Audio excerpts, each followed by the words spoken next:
आज के इस विश्लेषण में हम कुछ बेहद प्राचीन ग्रंथों के पन्ने पलटने वाले हैं।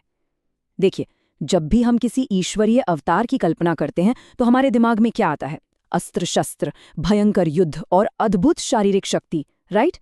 लेकिन जरा सोचिए, क्या हो अगर किसी अवतार का मुख्य हथियार कोई चमकती हुई तलवार या सुदर्शन चक्र न होकर सिर्फ एक रणनीतिक भ्रम हो, यानी दुश्मन के दिमाग से खेलना। आइए इसी दिलचस्प रहस्य को सुलझाते हैं। आज की हमारी इस चर्चा का एजेंडा काफी दिलचस्प है। हम शुरुआत करेंगे इस अज्ञात पौराणिक बुद्ध की पहचान से, फिर देखेंगे कि कैसे एक रणनीतिकार पारंपरिक योद्धाओं से अलग होता है। इसके बाद हम ज्ञान के दुरुपयोग के उस संकट को समझेंगे जिसने इस अवतार को जन्म दिया, और अंत में डिकोड करेंगे ईश्वरीय भ्रम की रणनीति और ये समझेंगे कि कैसे ज्ञान हथियारों पर भारी पड़ता है। तो चलिए अपने पहले भाग की ओर बढ़ते हैं और देखते हैं कि हमारे मूल ग्रंथों में इस पौराणिक बुद्ध की सटीक पहचान क्या बताई गई है। भागवत पुराण जब विष्णु के इस 9वें अवतार का जिक्र करता है तो बहुत ही खास विवरण देता है। इसके अनुसार इनका जन्म कीकट में हुआ था, जिसे आज हम बिहार के नाम से जानते हैं, और इनके पिता का नाम अजना बताया गया है। अब यहाँ ध्यान देने वाली बात यह है कि ग्रंथों में इन्हें स्पष्ट रूप से एक दैवी रणनीतिक अवतार कहा गया है। मतलब ये कहानी उन ऐतिहासिक सिद्धार्थ गौतम की नहीं है जिन्हें हम आमतौर पर जानते हैं। ये बिल्कुल अलग है, और इसका उद्देश्य किसी नए धर्म की स्थापना करना नहीं, बल्कि एक बहुत ही विशिष्ट रणनीतिक संकट को हल करना था। आगे बढ़ते हैं हमारे दूसरे खंड की तरफ। यहाँ हम इस रणनीतिक अवतार की तुलना कुछ पारंपरिक अवतारों से करेंगे, ताकि ये समझ सकें कि समस्या सुलझाने का ये तरीका कितना क्रांतिकारी था। ईश्वरीय हस्तक्षेप का ये विकास वाकई चौंकाने वाला है। जरा इसे इस तरह देखिए। पिछले अवतारों ने अधर्म को हराने के लिए मुख्य रूप से शारीरिक शक्ति या युद्ध का सहारा लिया। जैसे भगवान नरसिंह ने विशुद्ध शारीरिक बल का प्रयोग किया, भगवान राम ने सीधे तौर पर एक महायुद्ध लड़ा, भगवान कृष्ण ने युद्ध के साथ साथ कूटनीति का बेहतरीन इस्तेमाल किया। लेकिन बुद्ध अवतार की रणनीति इन सबसे बिल्कुल अलग है। यहाँ मुख्य हथियार कोई अस्त्र नहीं है, बल्कि शुद्ध ज्ञान, रणनीति और भ्रम है। तो सबसे अहम बात जो यहाँ उभर कर आती है वो ये है कि पहली बार भौतिक युद्ध से पूरी तरह किनारा कर लिया गया था। रणभूमि अब कोई मैदान नहीं, बल्कि इंसान की बुद्धि और मन था। बिना एक भी बूंद खून बहाए जीत हासिल करना, ये रणनीति के इतिहास में एक बहुत बड़ा वैचारिक बदलाव था। अब हम आते हैं अपनी चर्चा के तीसरे हिस्से पर।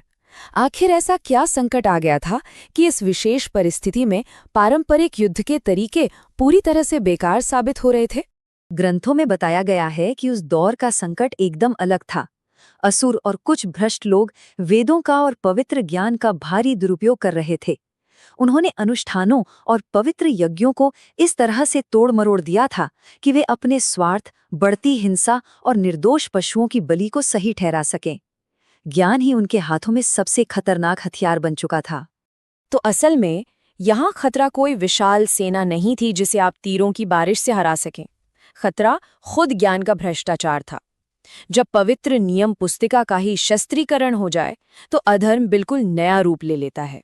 और जाहिर है, ऐसे अदृश्य और वैचारिक खतरे से निपटने के लिए किसी पारंपरिक सेना की नहीं, बल्कि एक बिल्कुल अलग तरह के हस्तक्षेप की जरूरत थी। चलिए देखते हैं कि इस अनोखी समस्या को कैसे सुलझाया गया। ये हमें हमारे चौथे खंड की ओर ले जाता है, ईश्वरीय भ्रम की रणनीति। विष्णु पुराण इस अवतार को सम्मोहक अवतार कहता है। सम्मोहक यानी भ्रमित करने वाला या मोह में डालने वाला रूप। अब ऊपर से देखने पर ईश्वर द्वारा किसी को भ्रमित करना थोड़ा अजीब या विरोधाभासी लग सकता है ना? लेकिन अगर हम इसे रणनीतिक नजरिए से देखें तो ये एक मास्टर स्ट्रोक था। ये दुश्मनों को उनके ही खेल में मात देने की एक अचूक चाल थी। ये पूरी रणनीति कुछ इस तरह काम करती थी। सबसे पहले अवतार ने असुरों को वेदों से दूर ले जाने के लिए जानबूझकर एक वेद विरोधी मार्ग का प्रचार किया। अग्नि और स्कंद पुराण भी इस बात की पुष्टि करते हैं। उनका लक्ष्य असुरों को मारना नहीं था, बल्कि उन्हें सिर्फ उस पवित्र ज्ञान से विमुख करना था जिसका वे दुरुपयोग कर रहे थे। और जैसे ही असुरों ने उस ज्ञान को छोड़ा, उनकी ताकत अपने आप खत्म हो गई। बिना एक भी हथियार उठाए दुनिया का संतुलन वापस आ गया। ये बात इस पूरी रणनीति के मूल विचार को बहुत ही खूबसूरती से दर्शाती है। बुद्धि से अधर्म का नाश। ये साबित करता है कि सिर्फ शारीरिक बल ही सब कुछ नहीं होता। शुद्ध बुद्धि और रणनीतिक भ्रम का इस्तेमाल करके एक बहुत बड़े और खतरनाक खतरे को भी बेअसर किया जा सकता है। और इसी के साथ हम अपने अंतिम खंड पर पहुंच गए हैं, जहां हम भ्रम को एक ईश्वरीय उपकरण के रूप में इस्तेमाल करने की गहरे दार्शनिक निष्कर्षों पर चर्चा करेंगे। स्वाभाविक रूप से यह घटना एक बहुत ही गहरा सवाल खड़ा करती है। एक ऐसा सवाल जो सीधे इन ग्रंथों द्वारा ही पूछा गया है। क्या ईश्वर ने वास्तव में इन प्राणियों को धोखा दिया था? क्या ईश्वरीय सत्ता इस तरह के छल का उपयोग कर सकती है? दार्शनिक ग्रंथों का तर्क है कि इसे कोई दुर्भावनापूर्ण धोखा नहीं माना जाना चाहिए, बल्कि ये ज्ञान की एक चाल थी। बिल्कुल वैसे ही जैसे एक सेनापति युद्ध के मैदान में अपने दुश्मन को फंसाने के लिए रणनीतिक पैंतरेबाजी करता है, यहाँ बौद्धिक पैंतरेबाजी का इस्तेमाल किया गया। असुरों को शारीरिक रूप से निहत्था करने के बजाय उन्हें उस ज्ञान से निहत्था कर दिया गया जो खुद उनके और दुनिया के लिए विनाशकारी बन चुका था।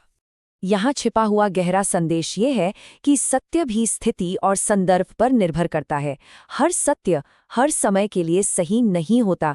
जब कोई पवित्र ज्ञान गलत हाथों में पड़कर विनाश का कारण बनने लगे, तो व्यवस्था को बनाए रखने के लिए उस ज्ञान को अस्थायी रूप से हटा देना ही सबसे सही कदम होता है। और अंत में ये हमें एक बहुत ही शक्तिशाली विचार के साथ छोड़ जाता है।